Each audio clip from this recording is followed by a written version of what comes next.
Hello, welcome to this channel. I titled it Biblical Validity, and I'm going to take a look at, do a lot of videos looking at the validity of the Bible through the lens of science, through historical scholarship, and also through logic. And so, anyway, this is one of the earliest videos on this channel, so I'm just getting started when I record this one. And I'm going to try to, I was going to make this a single video, personal worldviews and the limits of knowledge, but decided I'll break it up into two parts. Part one will be personal worldviews. It probably doesn't sound terribly exciting on the surface, but I found stumbled upon some really interesting insights on this as I was putting this together. And same with the limits of knowledge, how this ties to the Bible and to our faith in Christianity. So I would like to say that as a preview, this is very good news for Christians. uh, anyway, I decided to break this up into two different videos, so it's a little bit shorter each time, and hopefully that's more convenient.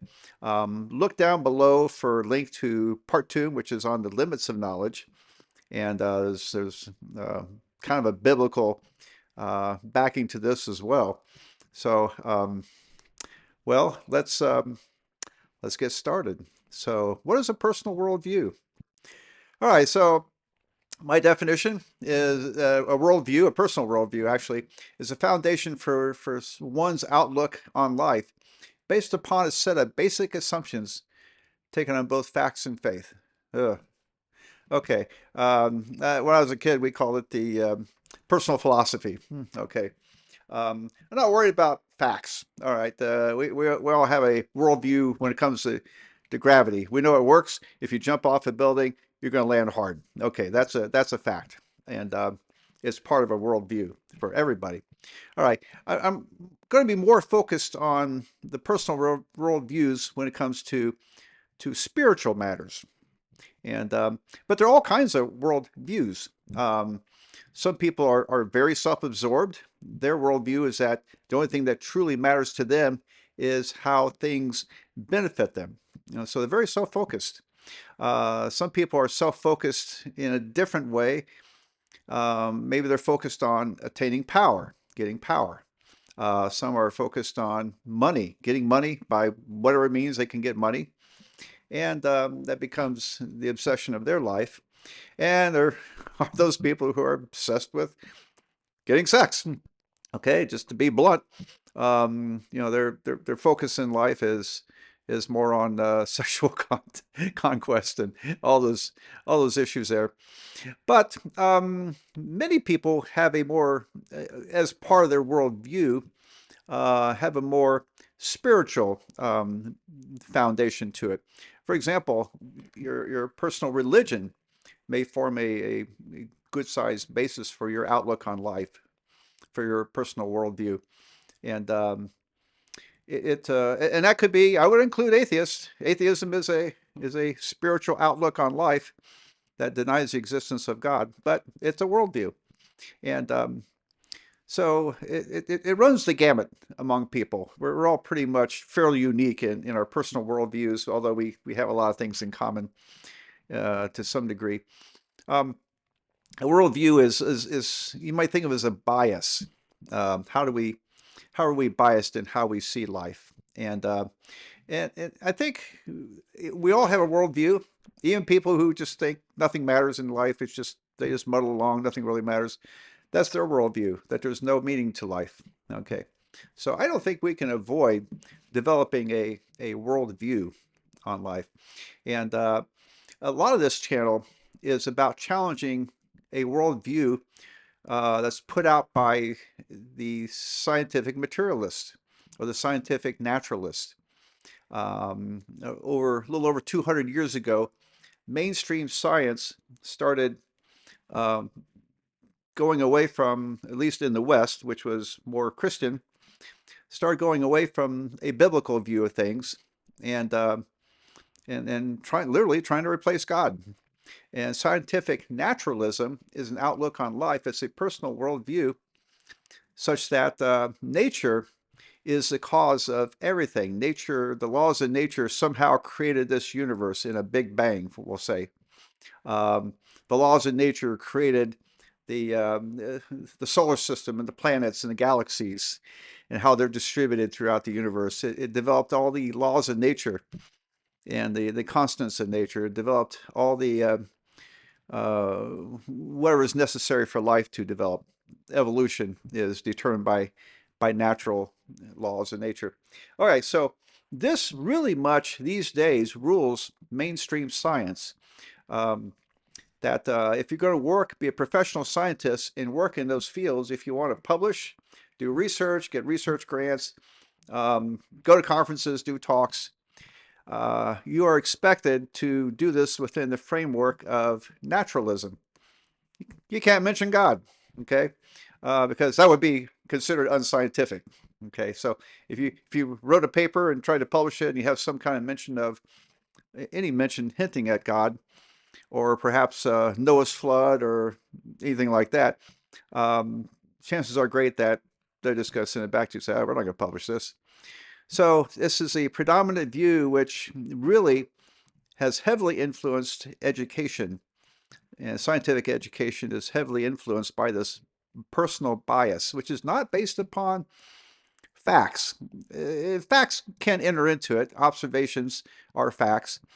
Interpretation of facts is not fact. Okay, and um, so we have there's that issue right there. So that's probably a lot of what I'm challenging here. That science is not the enemy of Christianity by any means whatsoever. If anything, it's the friend of Christianity, and that's what I want you to see as we go through these videos. That science strongly supports the biblical view. Now, the biblical view is a personal worldview also, and it is biased. Okay, and so I have now a biblical worldview. About 5 or 6 years ago, most of my life I did not have that. I was more in the camp of the scientific naturalist, although I always believed in God. I always believed Jesus existed, and but I had a really very bad understanding of what Christianity really meant. Anyway, that doesn't matter. I became saved 5 or 6 years ago, have studied this intensely. My background is I'm a mathematician. I taught college level mathematics for 36 years. And one thing about professors, we can get passionate about what we're learning, what we're studying, and we want to share it. And that's where I am. I'm passionate about sharing what I've discovered, how all this fits the biblical account of everything in the Bible. Okay, so this why this channel's entitled Biblical Validity. All right, well, let's go back to this now. So personal worldviews. Okay, now we tend to construct our own faith based on what we believe. All right, and yes, you know the Christian worldview is a worldview. It's a personal bias. And we're going to look at what all that, how that impacts all this information here.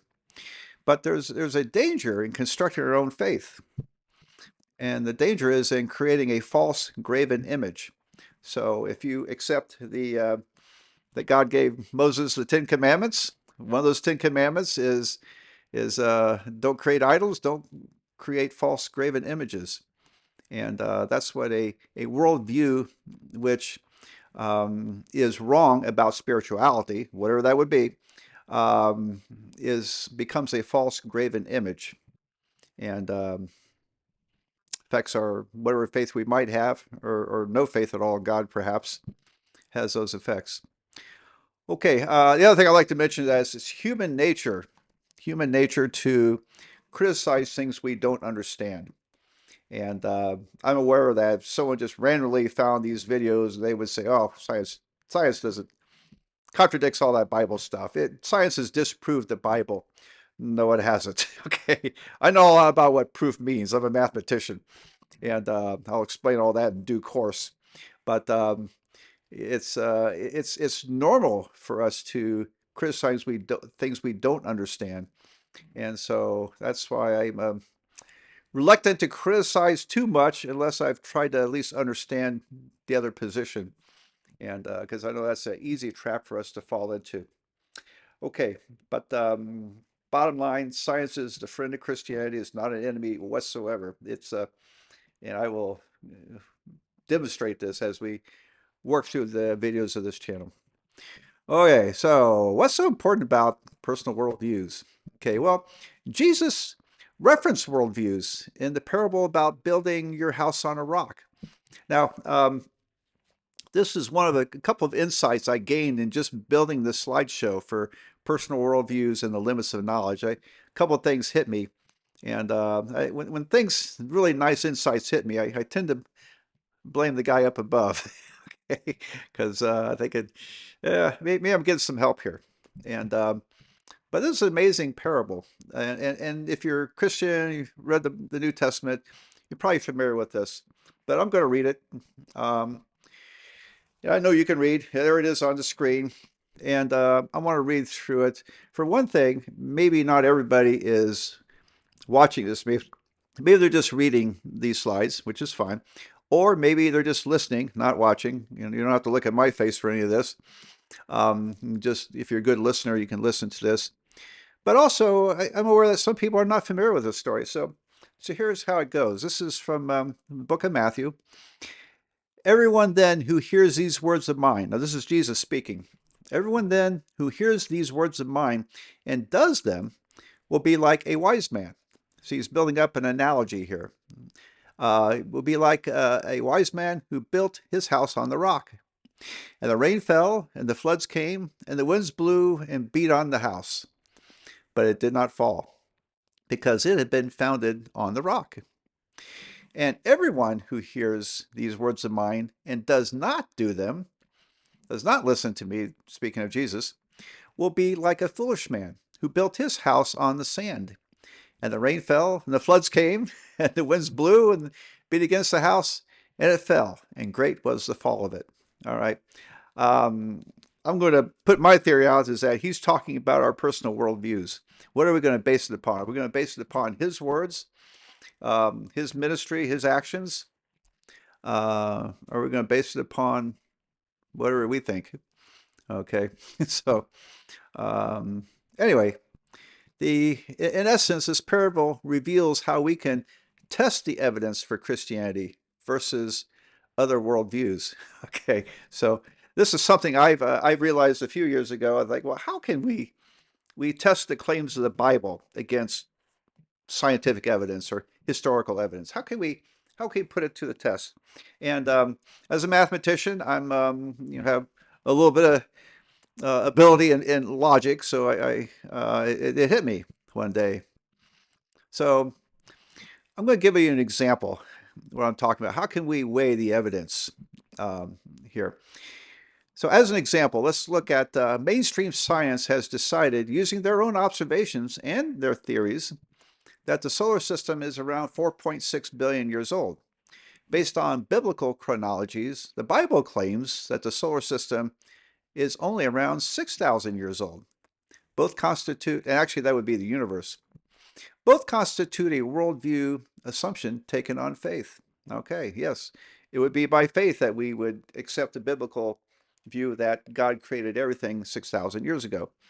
That seems like a ridiculous claim to a lot of people because we've been, educated and brainwashed all our lives, through education, through the mainstream media. They all assume that we live in an ancient universe and things are very, very old. All right, so there's only two claims there because there are no significant competing views out there. So why don't we assume that one position is true and one of those positions is false? One is true, one is false. And there's really nothing in between because I don't see anybody arguing for a 200 million year old solar system or anything like that. All right, so how do we look at that? Scientists examining evidence for the age of the solar system who base their theories on the false side of this issue, whatever that is, will continually run into contradictions and need to revise their theories in order to justify their false theory. Thus, they are like the foolish man who built his house on the sand when it comes to their worldview assumption or theory about the age of the solar system. Okay, so one side, whether it be the 4.6 billion year side or the 6,000 year side, one side is wrong, is false. And scientists looking at the evidence based upon their assumption of how old the universe it is, if they got it wrong, they're going to run into problems with their theories. They're going to find contradictions with the evidence that contradicts it. Now, on the true side, but scientists examining evidence for the age of the solar system who base their theories on the true side of this issue will tend to accumulate evidence supporting the true side. Okay, every time they gather more evidence, it's going to tend to support the true side. Thus, they are like the wise man who built his house on the rock when it comes to their worldview assumption or theory about the age of the solar system. So that's my strategy for weighing the evidence. See, we cannot prove the Bible is true. All right. The only thing in life that we can prove in the sciences would be mathematics. All right. I can't think of another field out there that allows proof. Proof means it's settled, it's done. There's no argument, and that's a part about math I really like. I like doing proving theorems and stuff like that. But in the sciences, we don't prove theorems. We try to support theories and find the best theory, and often they need revision. And so, for example, Einstein ended up revising the theories of motion according to Sir Isaac Newton. All right, the theories of relativity were adjustments. Okay, that's perfectly normal in the scientific world. That sometimes we get to refine our theories. That's fine, but there's no proof. Okay, and so what else here? Now here's a hint. The evidence is looking very strong for the 6,000-year-old theory based upon Genesis. Oh wow, it's to my mind, it's not even close. So in time, I will do some videos on this. Why? What evidence? How does evidence, scientific evidence, support the 6,000-year-old creation story from Genesis? And it will probably be a surprise to a lot of you who grew up thinking, oh, we're an ancient universe, and the Old Testament's not quite true. It's just they didn't know what they were talking about. A couple thousand years ago. Science has fixed this for us. No, it's an amazing thing. Okay, so what else? Now, I want to say this. The most basic assumptions for one's worldview, which are not based on established facts, cannot be proven. They can only be accepted or rejected. Okay. So that's my point about we can't prove things. We accept or reject. And on what basis do we accept or reject? Is it based upon how we were taught, or is it based upon really a closer examination of evidence? Okay. And that's what I want to address in a lot of these videos in this channel. Okay, and in a way, these basic assumptions work like mathematical axioms or postulates. Okay, so I had to get a little bit of math in there. I am a mathematician. Relax, I'm not going to do any deep math on this channel. And but this is going to lead into our next video, our part 2 video, which is on the limits of knowledge. And I got an insight on this that I can tie to the Bible too, also, that I think is really very profound. So, okay, so that concludes this this video. Look below for the link to part 2, the limits of knowledge. And as I say in YouTube land, be sure to, if you like these videos, so keep watching them, hit the subscribe button, hit the like button, hit the share button, hit the notification button, hit all those buttons, and leave a comment. That's good too. All those actions help improve the algorithm that Google uses in order to get this out there in terms of exposure to searches and things like that. So, all right, my last page is my credits page, and I'll leave that up for for a short time. I'll see you in the next video.